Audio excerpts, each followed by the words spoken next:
स्वागत है आपका न्यूज बुलेटिन में। मैं हूं आपके साथ सुहानी बहुगुना। बुलेटिन से पहले एक नजर इस वक्त की हेडलाइंस पर।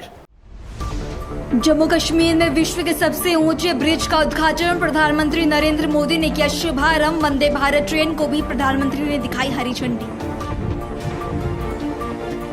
बिहार दौरे पर नेता प्रतिपक्ष राहुल गांधी। प्रधानमंत्री मोदी पर राहुल गांधी ने साधा निशाना। कहा, प्रधानमंत्री मोदी को आत्मसमर्पण करने की आदत है। झारखंड के सीएम हेमंत सोरेन के राज्य को सौगात। 4 लेन फ्लाईओवर राज्यवासियों को किया समर्पित। बाबा कार्तिक उरांव से होगा फ्लाईओवर की पहचान।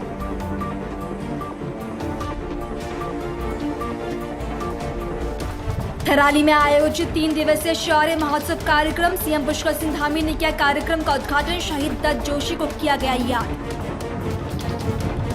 उत्तर प्रदेश के डिप्टी सीएम ब्रजेश पाठक का बरेली दौरा। जिला अस्पताल में जन औषधि केंद्र का किया शुभारंभ। अस्पताल में फैली अव्यवस्थाओं को लेकर लगाई फटकार। चलिए अब जानते हैं खबरों को विस्तार में।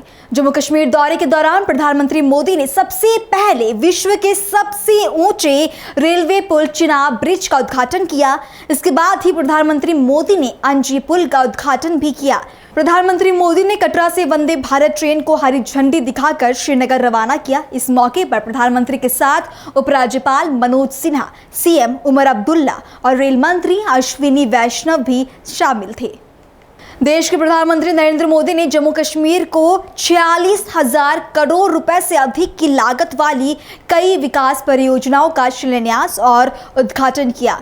इस दौरान प्रधानमंत्री ने स्मारक सिक्के और टिकट जारी की, जिसके बाद प्रधानमंत्री मोदी ने कहा कि चिनाब ब्रिज दुनिया का सबसे ऊंचा रेलवे आर्च ब्रिज है। ये ब्रिज आईफिल टावर से भी ऊंचा है। प्रधानमंत्री ने कहा कि ये ब्रिज भी अपने आप में एक आकर्षक टूरिस्ट डेस्टिनेशन बनेगा।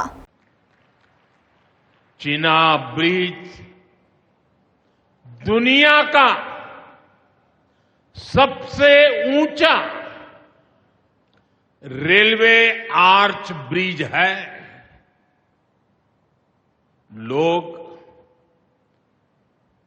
फ्रांस में, पेरिस में एफिल टावर देखने के लिए जाते हैं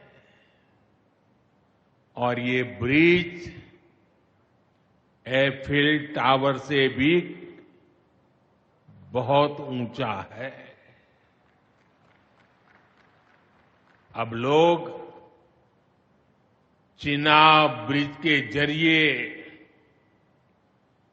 कश्मीर देखने तो जाएंगे ही, ये ब्रिज भी अपने आप में एक आकर्षक टूरिस्ट डेस्टिनेशन बनेगा। रुक करेंगे अगली खबर का। बिहार दौरे के दौरान नेता प्रतिपक्ष राहुल गांधी ने देश के प्रधानमंत्री नरेंद्र मोदी पर निशाना साधा। उन्होंने कहा कि प्रधानमंत्री मोदी आत्मसमर्पण करने की आदत है, यानी उन्हें आत्मसमर्पण करने की आदत है। इस दौरान राहुल गांधी ने जातीय जनगणना को लेकर भी प्रधानमंत्री मोदी पर कटाक्ष किया। उन्होंने कहा कि ये कभी असली जाति जनगणना नहीं कराएंगे, क्योंकि इन्होंने जिस दिन असली जाति जनगणना करा दी उसी दिन इनकी राजनीति खत्म हो जाएगी। जाति जनगणना, और मैंने लोकसभा में मोदी जी के सामने आंख में आंख मिलाकर कहा कि मोदी जी, जाति जनगणना होगा। आप जानते हो उनको सरेंडर करने की आदत है। आप देखो, मैं आरएसएस से लड़ता हूं, मैं गहरी बात बोल रहा हूं। इनकी हिस्ट्री है, ये 2 मिनट में चिट्ठी लिखना शुरू कर देते हैं। आजकल मॉडर्न जमाना है, ठीक है भैया, चिट्ठी नहीं लिखेंगे, आजकल व्हाट्सएप मार देंगे। ट्रंप साहब ने 11 बार बोला है, 11 बार, कि मैंने नरेंद्र मोदी को सरेंडर करवा दिया। 11 बार बोला है पब्लिक में। नरेंद्र मोदी जी चू नहीं कर पा रहे हैं। नरेंद्र मोदी ये नहीं बोल पा रहे हैं कि ये जो ट्रंप है ये झूठ बोल रहा है। क्योंकि वो सच्चाई है। और मुझे मालूम था कि जिस दिन हमने थोड़ा सा दबाव डाल दिया, उस दिन एकदम सरेंडर कर जाएंगे। मगर आप गलत फहमी में मत रहिए। ये जाति जनगणना जो करा रहे ना, ये असली जाति जनगणना नहीं कराएंगे, कभी नहीं कराएंगे। क्योंकि जिस दिन इन्होंने जाति जनगणना, असली जाति जनगणना कर लिया, उस दिन इनकी राजनीति समाप्त हो जाएगी, खत्म हो जाएगी। ये नहीं कर सकते हैं। जाति जनगणना के दो तरीके हैं। एक बीजेपी का मॉडल, एक तेलंगाना का मॉडल। इसमें मैं आपको फर्क समझाना चाहता हूं। बीजेपी के मॉडल में बंद कमरे में अफसरों ने सवाल डिसाइड किए हैं। उन अफसरों में 90% का कोई नहीं था।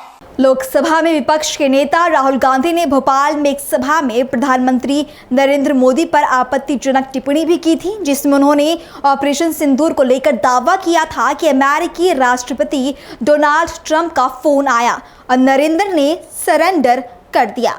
राहुल गांधी के इस बयान से बीजेपी नेताओं में आक्रोश नजर आ रहा है। बीजेपी नेताओं ने इसे सेना के पराक्रम का अपमान करार दिया। खुद बीजेपी अध्यक्ष जेपी नड्डा ने मोर्चा संभालते हुए इसे भारतीय सेना और 140 करोड़ देशवासियों का घोर अपमान बताया है। मित्रों, एक तरफ भारत के द्वारा भेजे गए संयुक्त संसदीय दल के में तमाम विपक्षी दलों के सांसद, जिसमें कांग्रेस के सांसद भी हैं, वो दुनिया के भिन्न भिन्न देशों में भारत के पक्ष को गंभीरता के साथ और पूरे राष्ट्र की एकजुटता के साथ रखकर वापस आ रहे हैं। और दूसरी तरफ कांग्रेस के स्वघोषित स्वनामधन्य सर्वकालीन सर्वोच्च नेता और नेता प्रतिपक्ष राहुल गांधी जी निहायत ही ओछी, स्तरहीन बातें कर कर यह विश्व को बता रहे हैं कि नेता प्रतिपक्ष का पद पाने के बाद भी उनके अंदर गंभीरता और नेता प्रतिपक्ष की परिपक्वता का घोर अभाव है। मित्रों, यह विषय सिर्फ उनकी अपरिपक्वता का नहीं है, विषय उससे कहीं गंभीर है।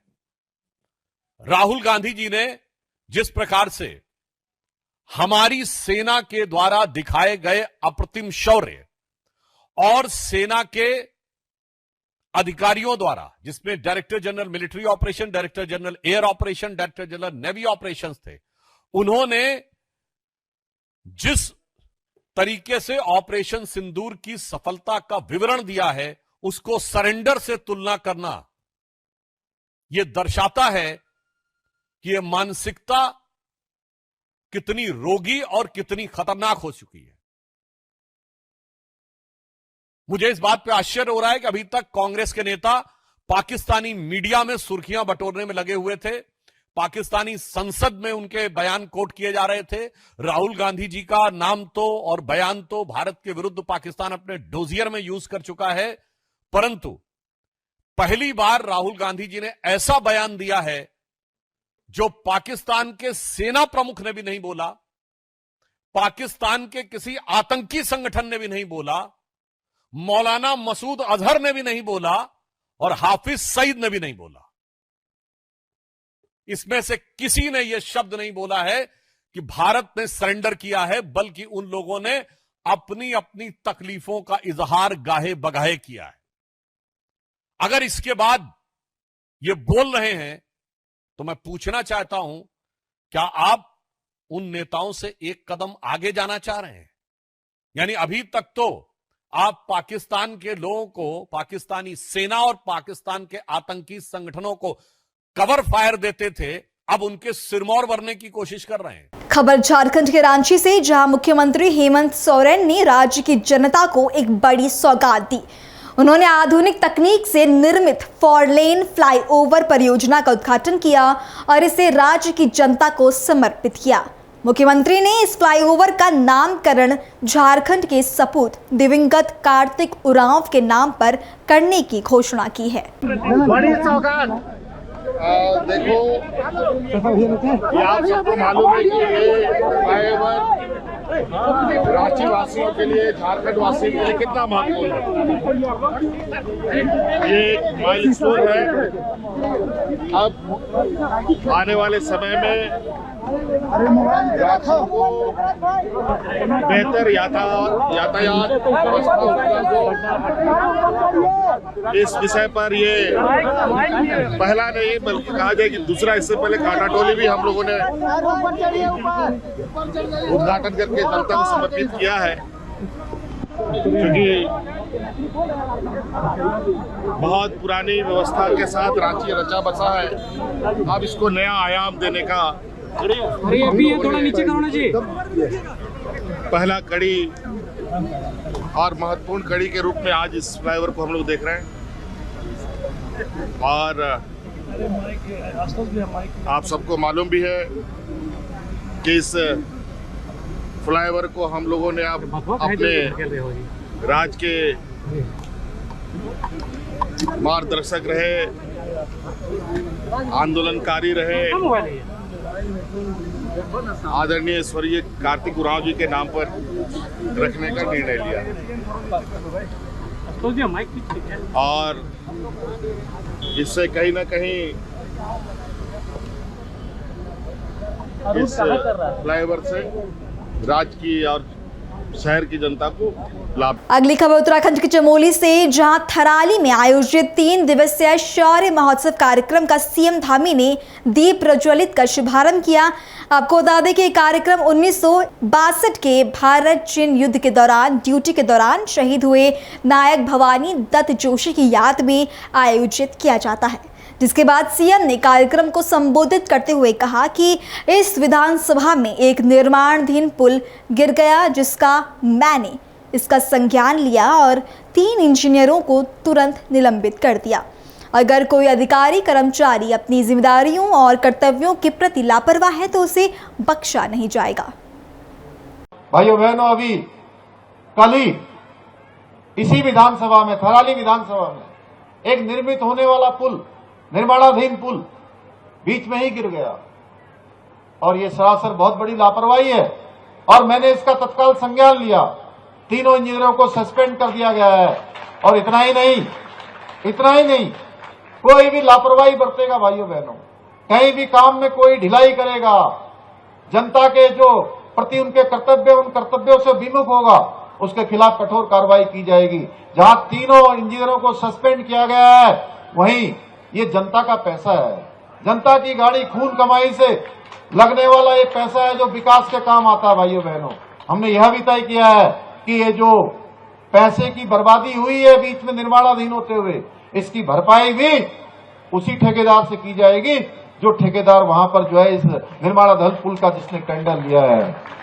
खबर उत्तर प्रदेश के बरेली से, जहां उत्तर प्रदेश के डिप्टी सीएम ब्रिजेश पाठक ने बरेली का दौरा किया। इस दौरान उन्होंने जिला अस्पताल में जन औषधि केंद्र का उद्घाटन किया और इसके बाद पैथोलॉजी लैब, इमरजेंसी वार्ड और ब्लड बैंक का निरीक्षण भी किया। अस्पताल में फैली अव्यवस्था और मरीजों की बदहाली देखकर उन्होंने नाराजगी जताई और मौजूद अधिकारियों को जमकर फटकार लगाई। हर स्थिति में संस्थागत प्रसव की हमें संख्या बढ़ानी, प्रतिशत बढ़ाना है।